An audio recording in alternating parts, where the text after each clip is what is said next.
Hello and welcome. Let's see what we got here. March 23, Proverbs 23. This is so wonderful. Okay, so stick around, folks, because I don't know. In a way, I'm, as a person who likes teaching, I am glad to be talking about wine and what the Bible says about wine and our consumption of wine. But as a person who does not like to interfere in people's lifestyle, I'm not at all happy about talking about wine. Oh, you know what? The Word of God is meant to give us direction, though. So let's see if we can spark some thinking, new thinking, old thinking. I don't know. All right. So let's start, though. Chapter 23 starts with,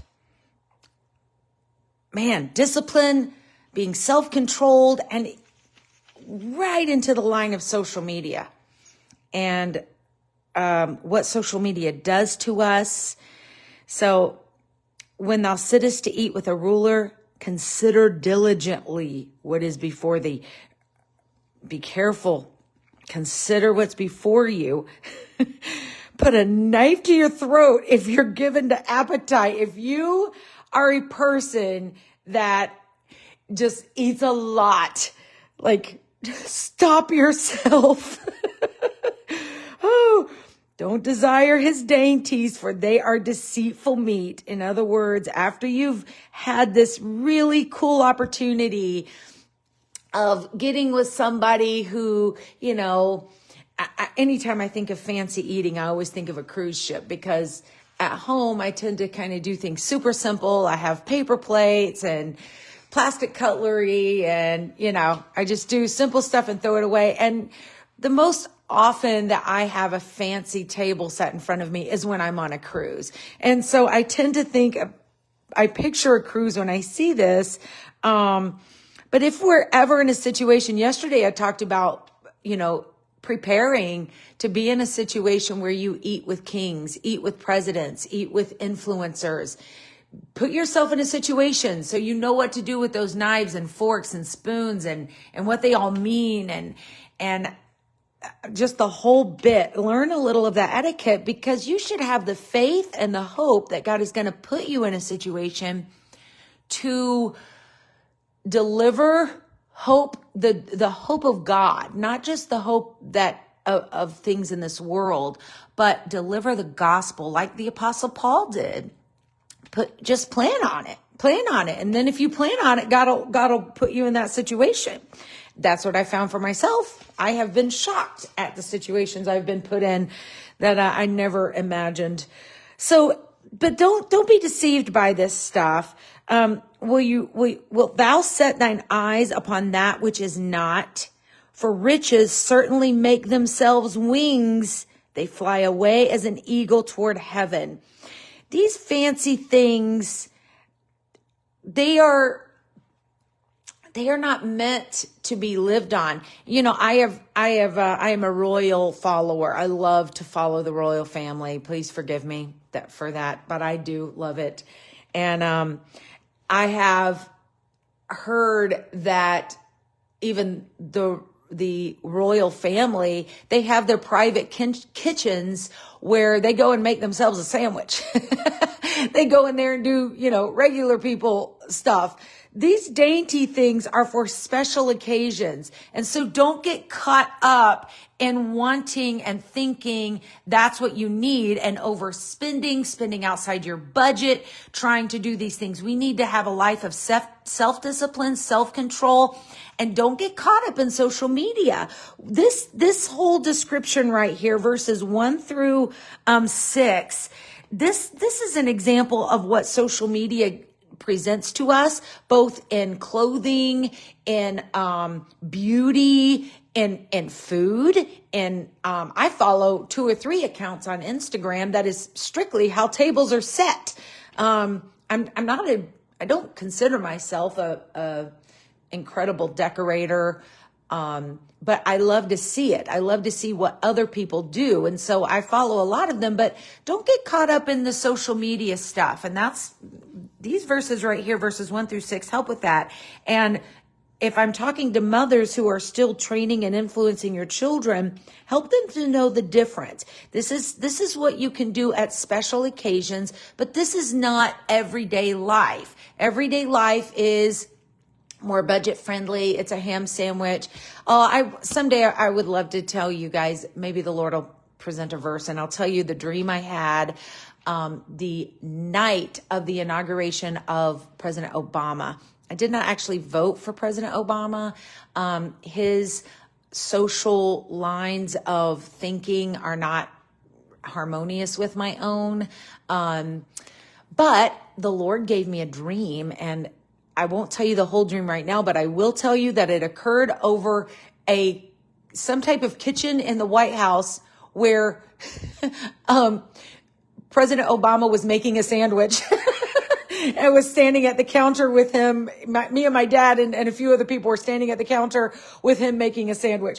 Anyway, my point is, teach your children the difference in special occasions and real life.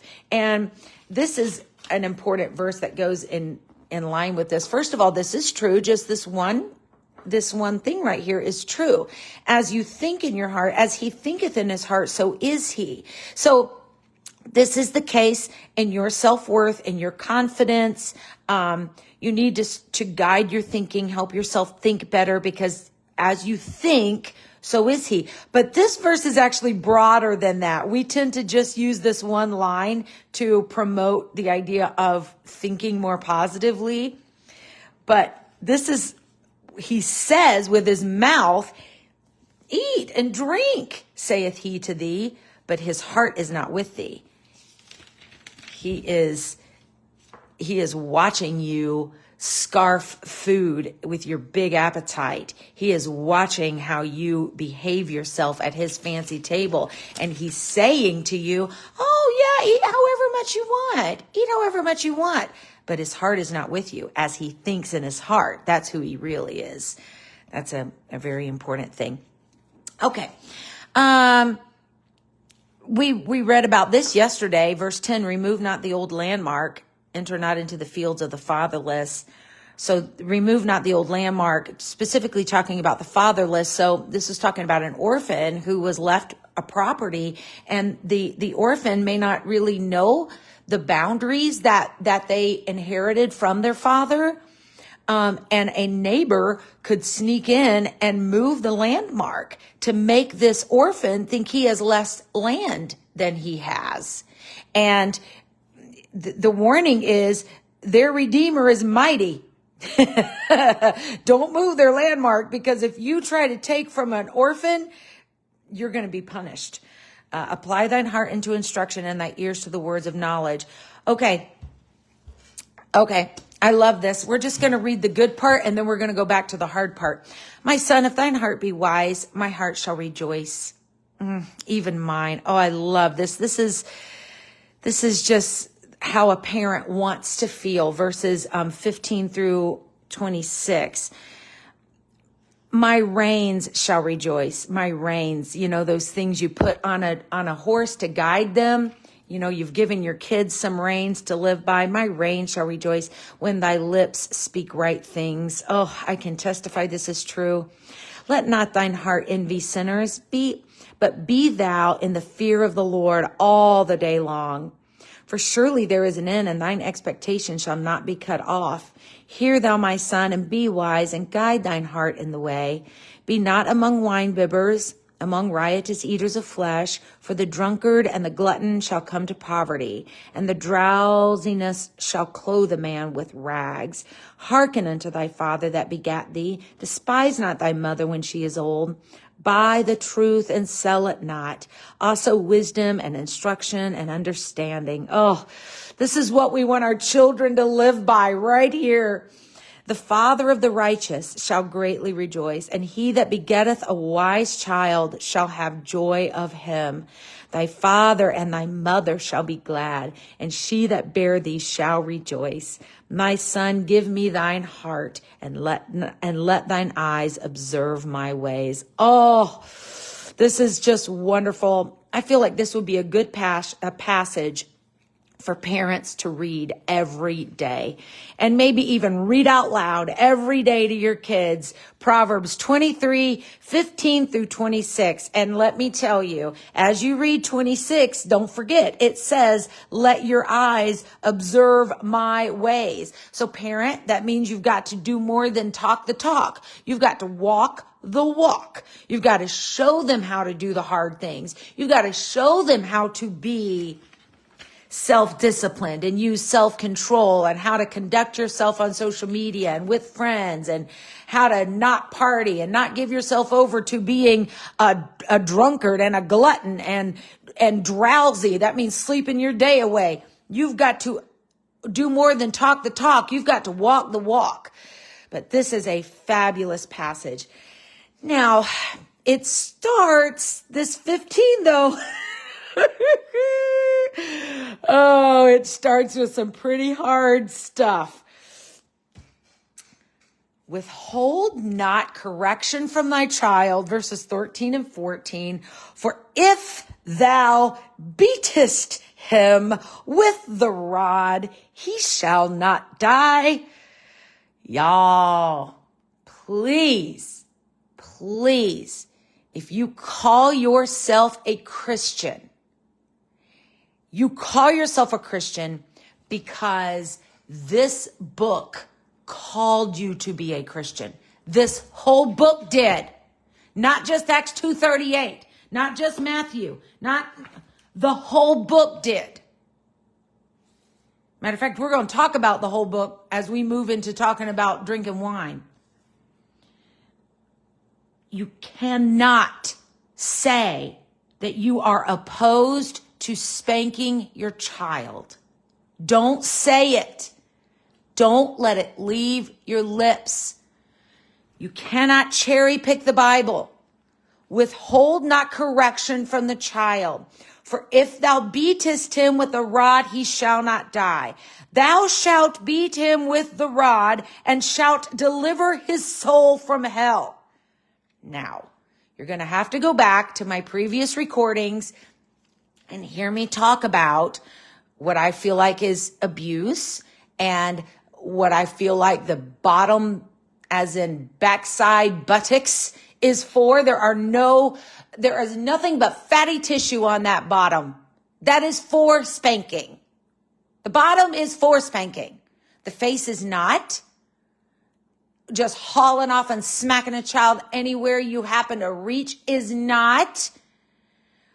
But don't say that striking a child in a proper way is not right. It is right. And the Bible instructs us to do so.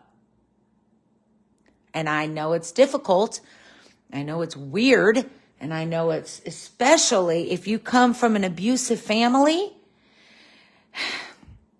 this is very hard to swallow. But I promise you, the abuse that you were raised under is not what the scripture is talking about. The abuse that you were raised under is not what this scripture is talking about. There is a proper way to spank a child. I grew up with loving correction that included my bottom, which again, let me reiterate, has no vital organs in it. It is nothing but fatty tissue and nerve endings that will sting. And I grew up, oh my goodness, y'all, my parents were the most amazing parents on the planet. And I'm telling you, spanking a child is not wrong or bad or incorrect or abusive. It is not. And you are welcome to go and talk to my children who are now 24 and 25 years old. And they had plenty of spankings on their backside, on the bottom and the tops of their thighs. And they will actually tell you the same thing. It was actually, I actually never, to my remembrance, I never thought of the idea when I was raising them. I never thought of the idea or the concept that the bottom is nothing but fatty tissue and nerve and nerve endings. In other words, like it will sting if you smack the buttocks. I never even thought of it until Matteo and I a few weeks ago were having a conversation, and he was like, the buttocks is made for a spanking. It's nothing but fatty tissue. I fell over laughing. I'm like, oh my word, bud, you're correct. That's true. Oh, yeah, you're welcome to go talk to my kids about how abused they might have felt. I'm telling you, do not say spanking your children is abuse or bad or wrong. There is a way to do it that is proper, and it will save their soul from hell. Now, I'm going to tell you, yesterday we talked about spanking children. I think it was a couple days before that. We also talked about spanking children, and we can't help but talk about it when we read through Proverbs because it's literally written in black and white. Oh my word. And the word rod is used. I personally didn't use a rod. I used a plastic, spoon mostly. My parents used a belt. They spanked my bottom with a belt. And if I wouldn't hold still, they got the back of my thighs too, but their aim was my buttocks. But again, I think the top of the thighs is not a problem. There aren't, vital organs in there either. But you don't just haul off and smack a kid wherever you happen to reach them at. And you don't let them get by with something until finally you can't take it anymore. So you just haul off and hit them for it. That's abuse. That's not training. Training is when you say, don't touch that. And every time they touch it, they get a small repercussion that is a sting. It is nothing but a sting. And that is proper training and spanking. If you tell a child, don't do that, don't say that, don't go there, don't cross that line, stop running, come here, and you don't actually follow through on a repercussion, then I find it abuse that periodically you spank them for something you've let them get by with for the last 5-8 times, maybe even 3-4 weeks. I do find that abusive. I find it abusive that parents just wait till their head explodes, then they suddenly haul off and spank a kid. No, that is not training a child. You train a child by having rules, sticking to those rules, and then you implement the repercussions every time they break the rule. And what happens is you eventually stop spanking them because they don't want the repercussion. They don't want the repercussion. So then what they do is they get along, they go for 2 or 3 months, and then they try a new boundary. And then you start the process over again. No, we're not crossing that boundary either. And you do that, and you start doing that from the moment they make choices. Please go back to my past recordings where I talk about child training. Okay, I'm going to tell you, though, why this is so important. In our day and age, if we start losing control of our children, we just lose control of our children. If we want to experience this sweetness that I read earlier, well, you've got to be implementing this from the beginning forward. I told you at one point how with Madison, he was just a few months old, weeks, I would guess, whenever his teething started. I would guess he was probably maybe 4 or 5 months old. I can't remember when teething starts. It's been so long. But when he would start gumming me while I was nursing him, and Morgan, I had experienced with Morgan, her biting right through my skin, y'all. And this is again in another recording. So when I had Matteo, I learned that to give him the repercussion of tugging his hair, like at the nape of his neck, just give it a little tug, let him know that there's a repercussion that happens when you do that act. And Matteo never did that. He never did that. And so, okay, but let me tell you why this is important. In this time, if your kid got to be 11, 12, 13 years old, by 13, we are so twisted in this culture. In this book, with this Hebrew culture, by the time they turn 13, they are entering manhood. 13 is considered manhood. Even to this day, in the Hebrew culture, that's what the bar mitzvah is. They're turning 13. They are acknowledging, the community is acknowledging you are responsible for your behaviors.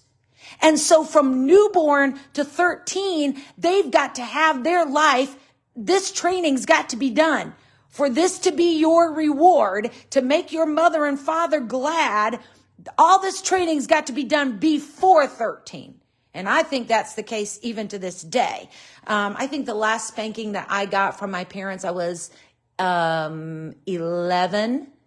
And I've not had a conversation with them about this, but I think even at 11, they felt like that I was too old. Like they wish they had not given me that spanking at 11. Anyway, that's a whole different story. But let me tell you why. Let me tell you why this is so important. Let's look at the law. Let's look at the law these people were having to live under, okay? Let's go back here to Deuteronomy. Deuteronomy 21, verses 18. I think we're going to read through 23. Are you ready for this big old bombshell? This is why they had to have control of their children. This is why they spanked them. This is why it was so important that they train up a child.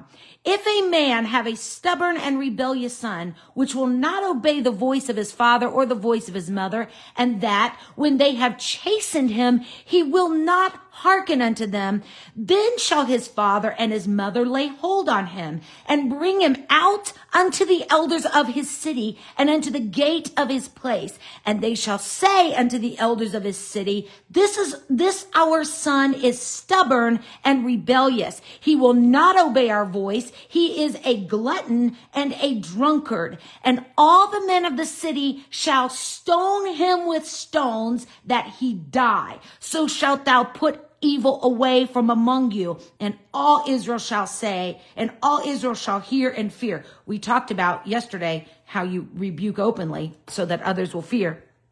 Verse 22, and if a man have committed a sin worthy of death, he be put to death, and thou hang him on a tree. Okay, this goes into just regular men committing a crime. But verses 18 through 21 is what happens if you've not gotten your child to exhibit self-control because you have properly trained that child. That's why we have Proverbs. That says, withhold not correction from the child. Their ability, parents' ability to love that child, have that child go forward in life, marry in life, produce children, depended on that child's soul being delivered from hell. There is a chance that if you were required to take your child by the time they were 10, 11, 12 years old, 13, 14, 15 years old, and say, look, this kid will not listen to us. He will not obey us. If you had to do that, take your child to be stoned, I think you wouldn't be so opposed to spanking. I think you would not be so opposed to smacking the fatty tissue of their buttocks. That's what I told myself anyway.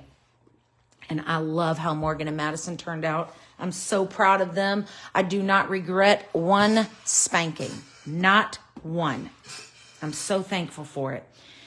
And speaking of saying I do not regret one spanking, let me tell you that I didn't know Madison was deaf until he was pushing 3 years old.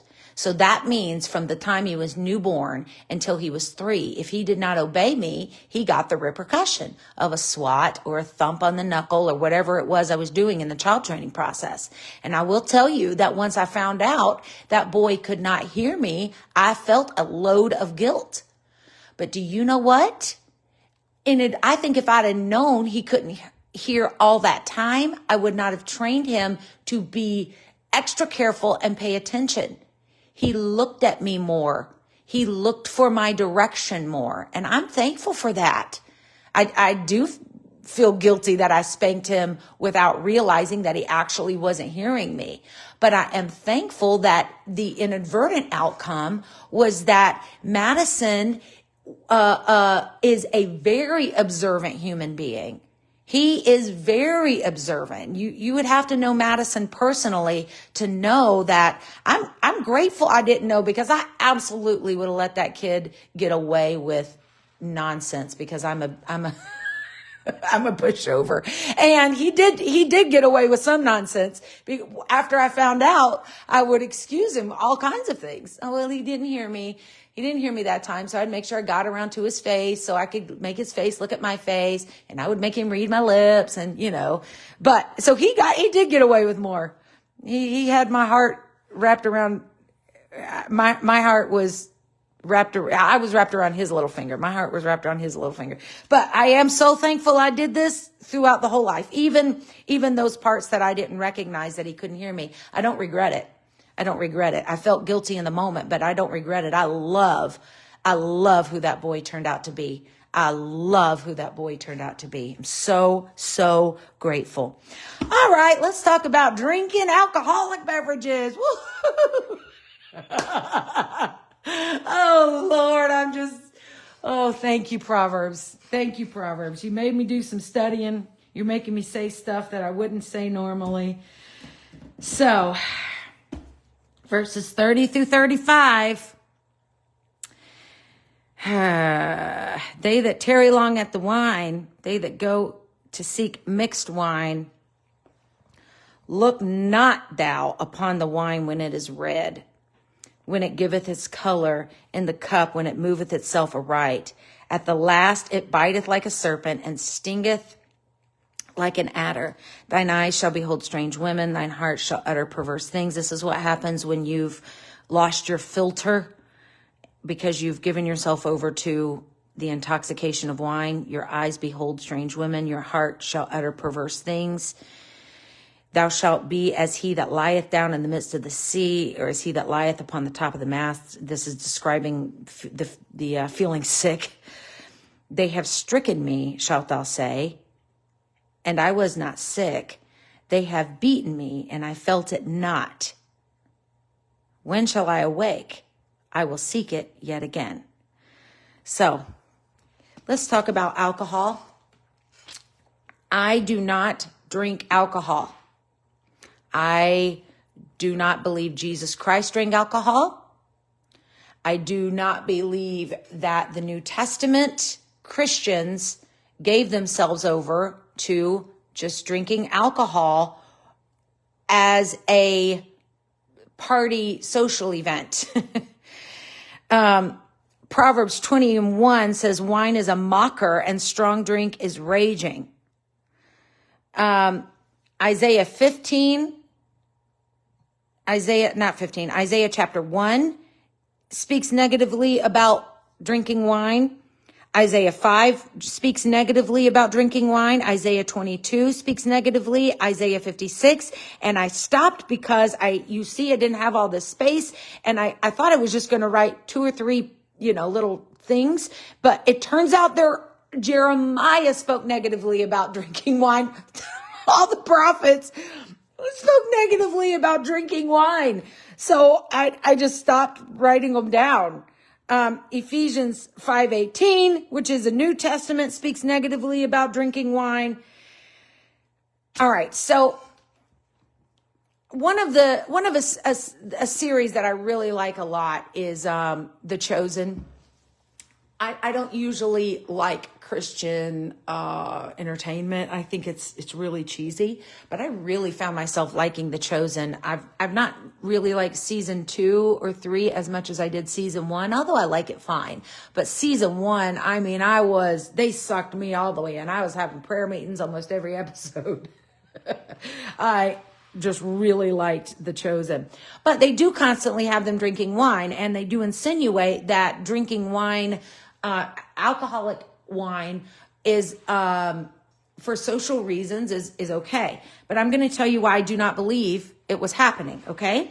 So first of all, wine, where it's talking about right here in Proverbs, it's talking about effervescence, which means the escape of gas.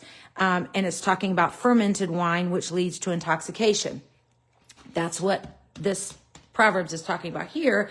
And it's what it talks about through all of these prophets that I mentioned before.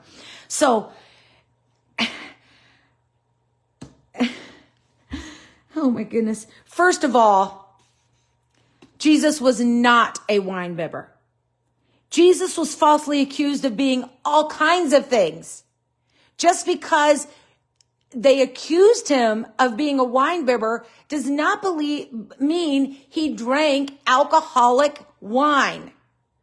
Now, grape juice, even pomegranate juice in general, was called wine in these ancient days. They called all juice wine, even pomegranate juice. And I know that because I just read when I was looking up all these various scriptures, I found several different fruits, and they would refer to the fruits as wine. And I particularly noted the pomegranate one.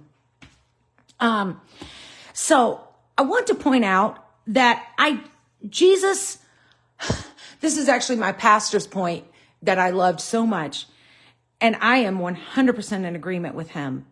I do not believe that Jesus, who came to fulfill the law, Jesus who said, you say don't murder. I say if you're angry with your brother without cause, that's a sin. You've murdered him in your heart. Jesus called people to be more strict than the law, not less. And I do not believe that Jesus, who was God in the flesh, and therefore that eternal God, spoke to these prophets. Where am I? I'm in the Old Testament. Spoke to these prophets, Isaiah, Jeremiah. You are not going to convince me that the God who spoke negatively about consuming alcoholic beverage here suddenly is in the flesh and is walking around consuming alcoholic beverage. No way. No way. You will not convince me otherwise. No way. No way. He is the same yesterday, today, and forever. And if he spoke through these prophets negatively about consuming wine as an alcoholic beverage, he did not do it. And people talk about, well, he turned water into wine. It does not say that he turned it into an alcoholic beverage. It says that people who had already drank a lot of wine said this is the best wine, not the best alcohol, the best wine. And oh my goodness, no, absolutely not. Now I will tell you, here's another example of Christ using wine as a reference. These are the references: Matthew 9:17, Mark 2:22, Luke 5:37. This is where Jesus said, you don't put new wine in old wineskins. He never references old wine. New wine is 100% referencing wine that is not wine, or we would call it juice, that has not had a chance to ferment. He never even used as an example fermented wine. He only used wine. When he talked about wine, he only talked about wine that had not had a chance to release gases. So let's see. I put it right here. Effervescence means the escape of gas. And we're going to talk about what causes juice to ferment. So juicefly.com says that grape juice will begin to ferment within 6 to 12 hours. Okay? Grape juice, this is somebody who's teaching people how to make wine, by the way. Juicefly.com. Grape juice will begin to ferment within 6 to 12 hours due to the wild yeast that grapes contain. So grapes automatically contain a yeast, and if you just leave it on the shelf for 6 to 12 hours, it will begin the fermenting process. Now, how fermented it will be, how alcoholic it will be, I don't know. But here's what I did learn from this. This is why both 1 Timothy 3:8, when it's talking to deacons of a church, and Titus 2:3 says not given to much wine. Now, people want to use these verses to say, see, we can drink wine. We just shouldn't drink it a lot. We shouldn't drink it to the point that we are acting drunk, like it's describing over here in Proverbs. No, that is not at all what it means. What it means is that you don't know when the fermenting process is going to start. You could have grape juice sitting on your shelf for 6 to 12 hours and it begin to ferment. So don't just drink a lot of wine. Don't drink a lot of grape juice because you don't know how long it's been sitting on the shelf. That's what it means. Science.howstuffworks.com says if you're going to, make it by the barrel, it takes 7 to 21 days to ferment. And then it talks about how different yeasts give different flavors.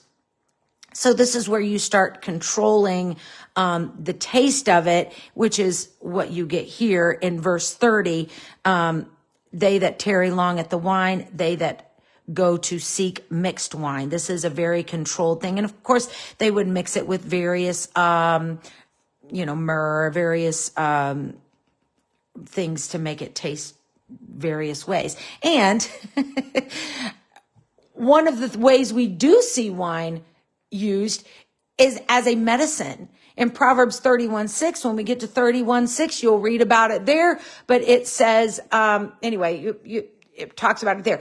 You know what? I'm going to go ahead and read it because I'm going to go ahead and look it up because I actually had a situation in my life where because of the medicine that I was taking, I wondered if I would be better off to sip a little wine. 31:6. Give strong drink. Here's 31:6. We'll get to it when we get to Proverbs 31. Give strong drink unto him that is ready to perish, and wine unto those that be of heavy hearts. So I was particularly taking an antidepressant. And so I was wondering, well, why don't I just sip some wine?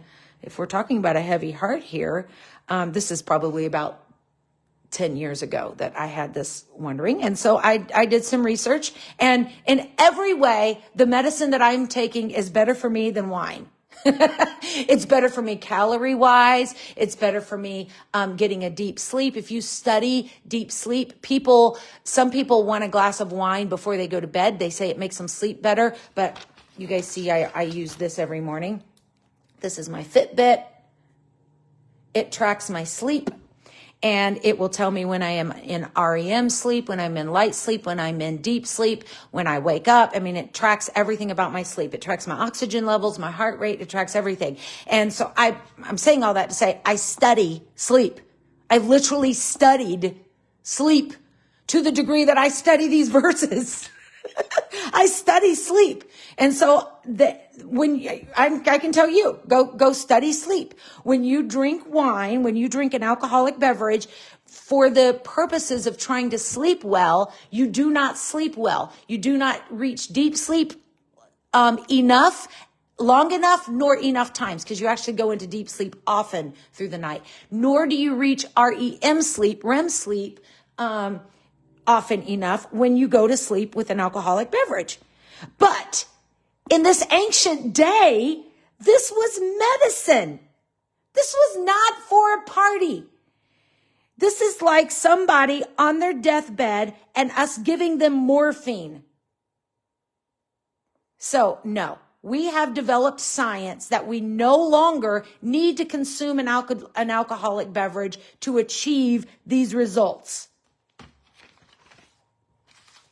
But I'm going to point this out as well. Even though Proverbs 31:6 talks about who to give wine to, give somebody who's of a heavy heart, somebody who's depressed, who needs an antidepressant, or somebody who's about to die. And we give them morphine these days and other medicines.